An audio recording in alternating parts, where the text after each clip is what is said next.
నమస్తే అన్న అందరికీ నమస్కారం. కువైట్ మున్సిపాలిటీ కీలక ప్రకటన చేసింది. కువైట్ లో ఏవైతే తాత్కాలిక టెంట్లు ఏవైతే ఉన్నాయో వాటిని తొలగిస్తామని చెప్పి వెల్లడించింది. వివరాల్లోకి వెళితే సోషల్ మీడియాలో ప్రసారమవుతూ ఉన్న నివేదికల ప్రకారం పర్వానియా, జహరా, అహ్మదీ గవర్నరేట్లలో ఈవెంట్ల కోసం ఏర్పాటు చేసిన టెంట్లను మార్చి 1వ తేదీ మార్చి ప్రారంభం నుంచి తొలగించడం ప్రారంభమవుతూ ఉందని చెప్పేసి ఇది కొత్త నిర్ణయం కాదు, పాత నిర్ణయమే.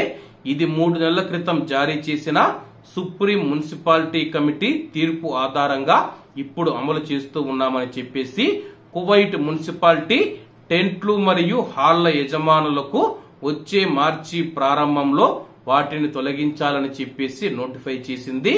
కువైట్ మున్సిపాలిటీతో సహా సంబంధిత అధికారులచే నోటిఫై చేయబడిన లేదా వార్నింగ్ చేయబడిన టెంట్ల తొలగింపు మార్చి 1వ తేదీ నుంచి నిరంతరంగా ప్రారంభమవుతూ ఉందని చెప్పి ఈ విషయానికి సంబంధించి సుప్రీం కమిటీ ఎలాంటి కొత్త నిర్ణయాలు జారీ చేయలేదని చెప్పేసి అసలు టెంట్ల తొలగింపు అమలుకు లేదా హెచ్చరించిన గుడారాల తొలగింపును వాయిదా వేయడానికి అధికారులు నిరాకరిస్తూ ఉన్నారు. సుప్రీం కమిటీ నిరాకరిస్తూ ఉంది.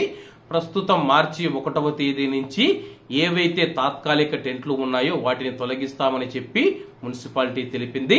కాబట్టి అందరూ బాగుండాలి, ఎందులో మనం ఉండాలి. అందరికీ నమస్తే అన్న, జై హింద్.